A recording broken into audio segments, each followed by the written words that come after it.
We all know the sad truth that Kyle Williams will not be back for the Buffalo Bills in 2019. But who else doesn't have a contract for the Bills going into next season?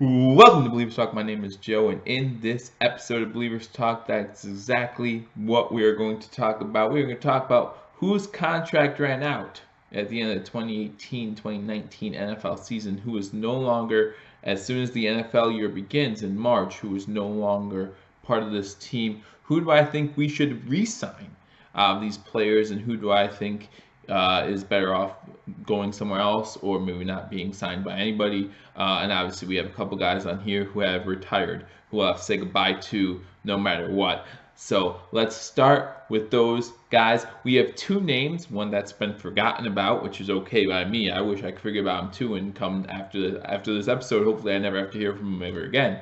But obviously, we all know about Kyle Williams. Kyle Williams retires after 13 seasons with the Buffalo Bills defensive tackle at the age of 35 years old. But the other one that a lot of people probably forgot about because it happened so long ago, happened week 2, Vontae Davis. Vontae Davis was signed to a one-year contract after week 2 in the NFL season. At halftime, he announced his retirement. So I'm not sad to see him go after a situation like that, but his contract does run out, of course. Interesting to see how that whole payment thing works out. Hopefully, the Bills can keep that money. Probably already worked out. I just didn't hear about it. But yeah, so those two players retired, and we won't be able to re-sign them. Even if we wanted to, Kyle Williams would want to. Vernon Davis, of course, we don't care. Or Vontae Davis, we don't care about if we re-sign him or not. So, what are the other names on this list, and what do I think? Should we re-sign him? Shouldn't we re-sign him? I'll go over that. So first on the list, I think a lot of you know this name, Lorenzo Alexander. A lot of you very impressed, including myself, with the season he had in 2018, able to still prove that he can provide he is a valuable asset for us at the linebacker position, especially as we keep getting younger at the linebacker position. You're talking about Milano, you're talking about Edmonds. We need some veteran leadership. This would be a great guy to come in and fill in if he doesn't want to retire as well. So Lorenzo Alexander would love to have him back, outside linebacker, 35 years old, maybe a 2-3 year contract. Maybe he could spend his last few seasons in the NFL in Buffalo. Then we go down to Ryan Roy. Played some guard for us this season, played some center. I know he's not the best, but that versatility, we all know how much Coach McDermott loves that versatility, and I think that will benefit Brian Roy. I think he will get some sort of contract offer from the Buffalo Bills, or I think he should at least, because again, he is able to play guard and he's able to play center. Not that common that a guy can do that, and you just never know what's going to happen at the offensive line position. Always need some guys to be able to rotate in, as we see this season with injuries and just not good play by some of our offensive linemen. Then you go down to Jordan Phillips. We signed Jordan Phillips a little bit more than midway through the season. I thought he played pretty well at the defensive tackle position. With us losing Kyle Williams to retirement, don't think we can even afford really to lose too many more defensive tackles. I think this is a position of need, either come free agency or the draft as well. Maybe the draft we get a little bit younger, but I do think we want to keep Jordan Phillips at the age of 26 years old. He's still not that old yet either, but he has a lot of growing to do, a lot of learning to do. Would love to see him continue to grow under Leslie Frazier and Coach McDermott. So then we go down to two of our offensive linemen, both Jordan Mills and John Miller. Jordan Mills, a right tackle. John Miller, our guard. I don't see us signing either one of those. We have all mentioned how bad our offensive line has been this past season, and it just hadn't gotten better, especially not for these two guys. Obviously, Jordan Mills, huge fan of his for stepping up for Josh Allen when Kiko Alonso tried to knock him out week 17. But other than that, we joked on hashtag sports about that's the only thing he said all season. So we really don't see him coming back. And same thing with John Miller. Maybe you keep one of these two guys. Which one? I don't know because neither one of them had played that well. So going on to Reed Ferguson, our long snapper, 24 years old. Guys, I know a long snapper doesn't seem like an important position, and really, yeah, you can argue you can get anyone to fill that position. Any long snapper will do, right? But I think Reed Ferguson has done a good job as our long snapper the past 2 seasons. I mean, he signed a 2-year, $1,020,000 deal. So he was making $510,000 a season or something like that. So it's cheap to keep a long snapper. He's been pretty good, pretty consistent the past 2 seasons. I say we keep him and re-sign him. Going down to running back Taywan Jones. Taywan Jones was hurt early in the year. Put on IR at that point. Never saw the field again. Taywan Jones is actually 30 years old. I thought he was a bit younger than that. But a 30-year-old back with injury problems who really hasn't got his footing in the NFL for any NFL team.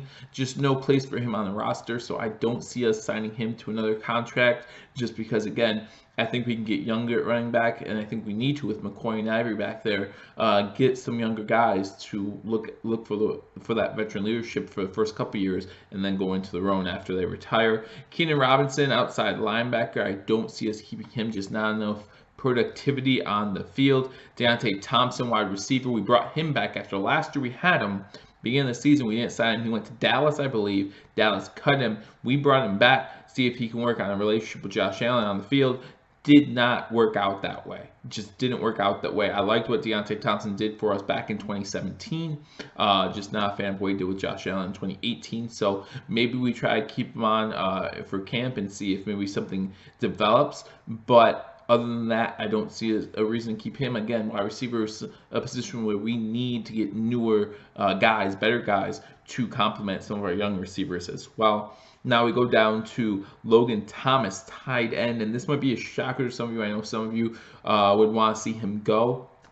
I actually think we should try to re-sign him only because I'm pretty positive we are going to release or let go of Charles Clay. We need someone who's been there. Even when we get the young guy in, we need someone who's been there for a few seasons, and that is Logan Thomas. And he's also a versatile guy. Plays special teams. We saw him throw that pass to I think the pass was to Foster maybe when he did the fake punt back against Miami the first time, I think it was, or Indianapolis, I forget. But anyway, we know that he can play with special teams, which is important. We know that he can be an emergency quarterback, which is important, and then he's of course that tight end position as well. So then we go down to our guard, Jeremiah Searles. No reason to keep him. Again, not a lot of productivity on the field. Just didn't get a lot of playing time either. So we can say about him. Matt Darr took over the punting responsibilities after we had Bajorges get injured, and then we brought back Colton Schmidt, and he wasn't doing a good job, so we brought in Matt Darr. I thought he was serviceable, but again, special teams coach gone. Do you know why? Because our special teams was atrocious this year, and that does not exclude the punting. And so for that reason, I do believe that he will no longer be a part of the Buffalo Bills. Maybe try to get Bajorges back. I'm not sure what you want to do, but Matt Darr will not be the answer on special teams punting. Lafayette Pitts, cornerback, I think we should get him back. We saw a revolving door a lot of times at that slot corner position this season. He did a great job. He did a serviceable job. So I really thought he stepped to his own. Still 26 years old.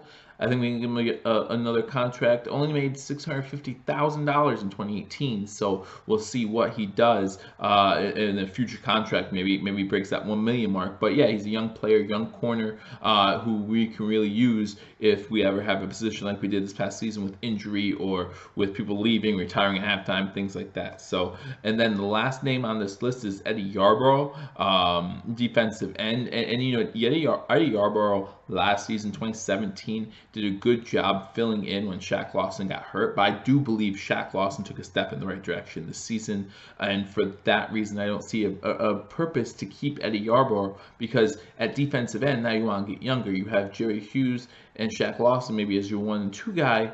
You don't need to keep someone who's been in the league for a little bit. Now, Eddie Yarborough is only 25 years old, so this one I was on the edge about. But, can you get younger in the draft? Probably. Can you get maybe a little better in the draft? Probably. So why don't we try to do that instead of keeping Eddie Yarborough? But I could see this one going either way. That's pretty much the one that I have going one way or the other. in this list. Now there was another name on this list. Derek Anderson was set to become a free agent this year, but if you don't already know, the Buffalo Bills did sign him to a contract extension. So before this video came out, I thought I'd add that, throw that in there as well. So if you thought, hey, Derek Anderson, we only signed him to a 1-year contract, we did, but then we extended it at the end of the season. So now he's on our team for a little bit longer. So that is 1, 2, 3, 4, 5, 6, 7, 8, 9, 10, 11, 12, 13, 14, 15, 16. 16 names. That's 16 free agents that the Buffalo Bills no longer have on their team. That's 16 roster spots that we need to fill, whether it be the same guys. I mean, again, 2 of them, they can't be, right? Vontae Davis, sorry, keep messing up with the tight end, Vontae Davis, and Kyle Williams, right? They're retired, they're gone. We don't have them on our team anymore. So obviously we need to fill at least those 2 spots with new guys. And then that leaves a bunch more. Are we going to re-sign these players? Are we going to re-sign Lorenzo Alexander? I would love to see that. Are we going to re-sign Deontay Thompson? Maybe.